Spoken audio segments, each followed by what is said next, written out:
Are your emails ending up in the spam folder? Do you understand how and why that happens? On today's episode, I'm walking you through the process of scrubbing your list. Even if you've never done it before, it can greatly improve your email health and ultimately your deliverability. Come join me. Welcome to the Launch Your Box podcast with weekly tips, tricks, and strategies to start, launch, and grow your subscription box. Now, here's your host, Sarah Williams. Welcome back to the Launch Your Box podcast. Today, we're going to talk about scrubbing your list and improving your deliverability. Now, as we get deeper into the fourth quarter, more and more emails are going out. Hopefully, you're sending more and more emails right now. It's important to maintain a healthy list, and one of the ways that we can do that is by scrubbing it. So what does that even mean? What does list scrubbing mean? Email list scrubbing is really just the process of regularly cleaning your email list to remove inactive, invalid, or unengaged email addresses. It ensures that you are sending emails to a receptive audience, improving your email marketing performance. In simple terms, I call it trimming the fat, getting rid of people from your list that are weighing it down, costing you money, and not bringing any value to your business. A clean list results in, number one, improved deliverability. That's what everybody wants. The ISPs are more likely to deliver your emails to the inbox rather than the spam folder. That's where we want to be. Every time we send an email, we want to be in the inbox. Number two, it's going to create higher open rates for you. The more inboxes that you're in instead of the spam folders, the higher your open rates are going to be. And this ensures that people are seeing your stuff. And then the third thing is increased engagement. Email subscribers who actively engage with your emails are more likely to convert to buyers. Now, I saw this study. It was put on by Data and Marketing Association, DMA. The average ROI for email marketing is $42 for every $1 spent. $42. That means if you're paying, say, $10 for your email provider. Okay, so this is your cost. You pay for the email.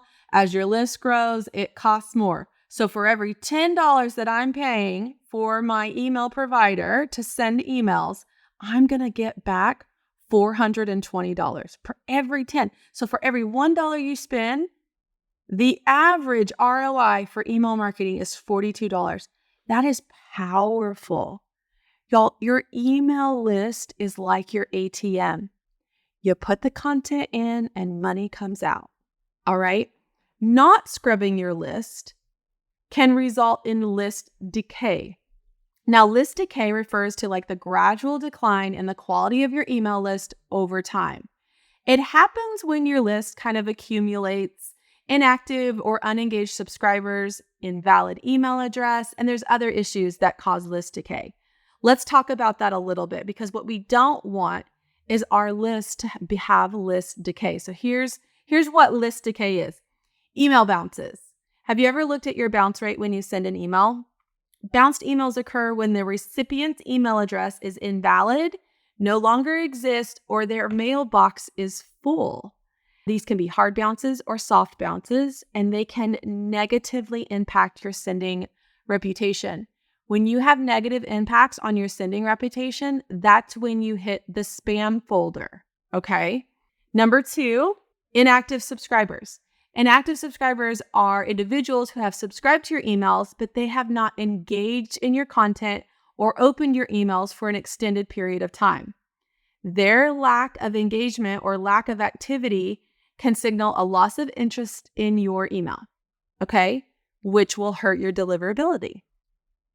Number three are spam traps. Now, spam traps are emails set up by different ISPs, and they identify senders with poor list hygiene practices. So sending emails to spam traps can damage your sender reputation and deliverability. So we want to get them off of our list too. We don't want any spam traps on there. And then number four is unsubscribed contacts. If you continue to send emails to individuals who have previously opted out or unsubscribed from your email list, It damages your reputation and may also result in legal violations, okay? When someone unsubscribes, let them. Goodbye. They are not for us. Do not keep sending to them. They're going to report you as spam. That's going to hurt your reputation, and you're going to be in other people's spam folders that you want to be in their inboxes for. It's not worth it, okay? Because when you continue to send to these types of people, you're going to have a few things happen. Reduced deliverability. That's the most important. If you accumulate too many bounces, inactive subscribers, and spam traps, they're going to flag your emails as spam. They're going to be rerouted into the recipient's spam folder, and they will not, or sometimes they won't be delivered at all. You ever send an email that says, that you're sending it to say 4,000 contacts, and it only ended up sending it to say 3,900 contacts? That's because it's not delivered at all. You don't have the deliverability for all those email addresses, okay? It's also going to cause lower engagement rates. So inactive subscribers are unlikely to open, click, or engage in your email in any way. And this will result in lower open rates, lower click-through rates, and lower purchase conversions. So the lower that your percentages, the lower your metrics, the lower your stats are in your email provider, that shows that you're not sending engaging content. And that is more likely to, 1, be sent to spam, and 2, to lower all the engagement on anyone else that's on your list. Okay? We need the health of our list to be strong, and we don't need to be in list decay. And the other thing is that it's going to damage your reputation. All of these things are going to damage your reputation. So email service providers, they're called ESPs, they monitor the sender reputation to determine if your emails should be delivered to the inbox or the spam folder. And a deteriorating list that has reduced deliverability, lower engagement rates, that's going to hurt your sender reputation, and you are going to be in their spam box. So we got to stay out of their spam, all right? So before we get to the step where we're ready to scrub the list, I want you to set up a re-engagement campaign, okay? So what we're going to do is we're going to try to re-engage the dead part of our list. Re-engaging in that dead list is way more cost-effective than going and growing your list. I always want you to grow your list. You're going to hear me say that. But it's just like your subscribers. Retaining them is so much more cost-effective than getting new subscribers all the time. If we're always focused on acquisition and not retention, we're leaving a lot of money on the table. So let's make sure that we've done everything we can to get them re-engaged before we remove them. So here's what I want you to do. This is your re-engagement campaign. I want you to set up 2 to 3 emails that provide value to your email subscriber and remind them why they should open and engage with your emails. Your hook, your subject line is the most important thing here. We have to get them to open this email. What makes you open an email from someone? Okay, think about that. If you haven't opened any of my emails in the last 90 days, what could I put on that subject line that would make you open? And I don't want to bait and switch someone. That's not effective either. I need to give them value so they continuously open my emails. I don't want them to just open an email today and not open another email from me from 90 days from 90 days from now. That does me no good. I want to remind them of the value of my emails so that they are consistently opening, clicking, and engaging on my emails. So I put together some subject lines for you. I put 10 together, and these are really generic so that you could use them in your own industry. You can beef them up, you can tweak them, you can make them more of your own, but it's just a way to get you started and to get thinking about these 2 to 3 emails that you're going to send. So let me just run through them really quickly. Hey there, we've got some awesome stuff you'll love. They're going like, ooh, what's in there? Another one, long time no see, check out what's trending. You can take that further, like long time no see, check out what's trending at Framed. Check out what's trending with our new monograms. Check out what's trending with our most popular hoodie. Okay, so just use these as a way to brainstorm. Guess what? Something cool just dropped. Ready for a reunion? Shop new arrivals and more. Missed our updates? Here's the scoop. Time to catch up. Amazing finds inside. It could be time to catch up. We released our brand new hoodie line last week. Just use these as an inspiration to go off of. I tried to make them as generic as possible so that you could read that and get some inspiration. Calling all shoppers, your favorites await. Shop like it's the first time again. We're back, and so are the deals. Discover what's new. It's time for some retail therapy. So those are just 10 subject lines that we put together. Now, if you want those in writing, just go ahead and text me because I'll send them over to your text. So just grab your phone right now. I'm going to give you my number. I want you to text me the words subject lines. Okay, subject lines to 940-204-0023. Just pause the podcast right here, pull your phone out, listen to that again. Go ahead and text me now because you'll forget by the time you get done listening. I already know. I'll send these 2 subject lines over to you right in a text. I want them to spark some interest for your re-engagement campaign. And with these subject lines, I'm trying to be fun and casual here. Let them know they're missing out on something. You don't have to lead with a discount. A lot of re-engagement campaigns lead with a percentage off or a coupon. You don't have to do that. That's not what this is all about. It's helping them fall back in love with your brand and your business again. And we don't have to always do that with a discount.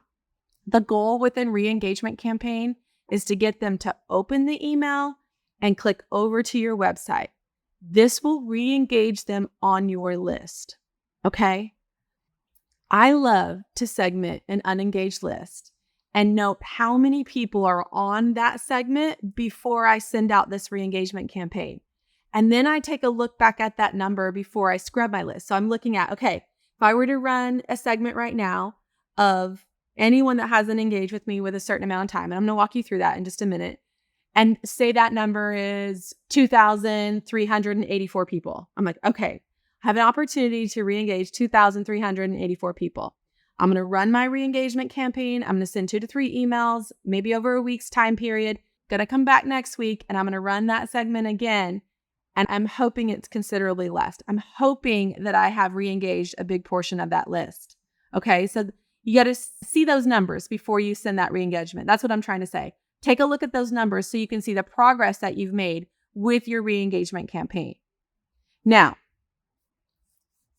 after you set up your re-engagement campaign, it's time to scrub your list. And I use Klaviyo. You guys know that I use Klaviyo for my email CRM. And so I want you to set up some parameters around this segment. And this is what the same parameters you're going to use for your re-engagement campaign. The time frame that we put on how long it's been since they've opened an email really depends on how frequently you are sending emails. So typically when we run an unengaged segment, we're using 90 days, 120 days, or 180 days. Okay. So what we're doing is, because I send weekly emails, I like to use the 90 days for this unengaged segment. That's typically 12 to 20 emails. Okay. If I send 1 email a week over 90 days, that's 12 emails. Well, I send more than 1 email a week. So say we double that, that's 24 emails. So somewhere between 12 and 24, that's how many emails they would have received from me in the last 90 days and they haven't opened them. Okay. So I've got a couple options here. So I want you to kind of just listen and I'm very strategic with everything that I do. So there's a strategic way that I can actually scrub my list, and I do it in a couple ways. I'm going to kind of walk you through a couple of those ways. So the options I have for scrubbing that list. So I would put into Klaviyo, has received, say, 12 emails or 10 emails over the last 90 days and has opened 0 emails over the last 90 days. Then I know that person has received at least 10 emails from me. They have opened 0 emails from me in the last 90 days. That's going to generate a segment of people. Okay, that's going to give me that number. Well, this is the list I'm going to send the re-engagement campaign to. I'm going to send my 2 to 3 emails out to this list. When I'm ready to scrub it, I can do a couple things. So once I have this segment built in Klaviyo, my options for scrubbing it is I can just exclude this segment from my regular emails. So if I have this segment of 90 days of people that receive my emails but not open them, when I get ready to send my weekly campaign this week, I can say, send to my list, exclude my unengaged segment. And then it's not going to send to those people. So automatically my open rates are going to be better. Okay. But I still have them in my email system, and I can include them when I do a big promotion or something new and fresh and fun happening. Basically, I would only send to this segment a few times a year and not weekly like everybody else, not my engaged customers I'm sending weekly. This is going to help my overall list health because it will help my open rates. It will help my click rates. It's going to help with the overall health, but I still have them. So if I have a big promotion, I can go ahead and send it to them, but I'm not sending it regularly. So that's one option. The other option is I could suppress this list completely. So I'm not sending emails to them anymore at all. If they don't want to hear from you, they'll come back to your list at some point. I'm just removing these people. Like, listen, I gave y'all 12 to 24 chances to engage with me. You didn't. You're clearly not interested. I'm getting you off my list. I'm going to quit sending to you. And then I'm also going to quit paying for you in Klaviyo. Because the bigger your list, the more you're sending to them, the more you pay for them. So that's really two options. I can hold them and use them for those big promotions, or I could just completely suppress them. And you want to suppress them versus delete them because inside Klaviyo, if you suppress them, you can still see their buying behaviors when they're on your site. You can still see browse abandonment. You can still see all those things. So we just want to suppress them. We don't want to delete them. Or there's a third option, and I like this one. I use this one a lot. I could create a second segment with a longer time frame, say 180 days, or even a complete year. And I could suppress the longer list and keep my 90-day list around for those big promotions. So say I was going to be super conservative with scrubbing, and I put in my segment, has received, 20 emails over the last 365 days and has opened 0 emails in the last 365 days. That is someone that has been on my list for an entire year, basically, and not opened a thing. Get rid of those people. That's an easy suppress. Hold on to your 90-day people that haven't opened. Try re-engaging them and hit them with your big promotions. There's lots of ways that you can do this. There's not a one fixed solution, but you need to do something. We want to improve our email performance. So the goal here is really to measure this performance. It's important for you to see the impact that scrubbing and or excluding these segments can have on your email performance. What are your open rates right now? You took a look at your open rates right now. What if you could get a 5% increase on that? That's big. I want you to look at your open rates. I want you to look at your click rates, and I want you to look at your purchase conversions. And when you start to scrub your list, those are going to increase. And the higher these stats are, the more healthy your list is, and the less likely you're going to end up in someone's spam folder. Is it better to have a smaller list that is much healthier or a bigger list that is dragging your list health down? Y'all know the answer to this. Having the right people on your list is much more important than the vanity metrics of having a big list. It's the same with our social media, and I talk about it all the time. It's better to have a smaller following of the right person than it is to have a large following of the wrong person. When you have the right people on your email list, you're going to have better performance, which results in better deliverability. You're going to have lower costs because your list isn't full of people that aren't even buyers. And your campaigns are going to have much more effectiveness because they're going to be in the inbox of the right people. Now, the last part of this that I want to make sure that you do is I want you to make a plan every 6 months to scrub your list. And I want you to do this today. Let's get re-engaged. Let's get a re-engagement campaign out there. And then I want you to go block it on your calendar right now from 6 months from now, I'm going to do another re-engagement campaign and I'm going to scrub my list. It's kind of like changing air filters. If I don't add it to my calendar, I totally forget when the last time I did it and when it's time. Like I'm thinking right now, when's the last time I changed the filters in my air conditioner? It's probably been a minute. I probably need to get up in my attic and do that because I don't have it on my calendar. I have no idea when I did that. So go ahead and block it out from 6 months from now. And every 6 months when you do it, go block it on your calendar again, that it's time to do it again. We have to keep our list health up, and scrubbing that is going to greatly improve your deliverability.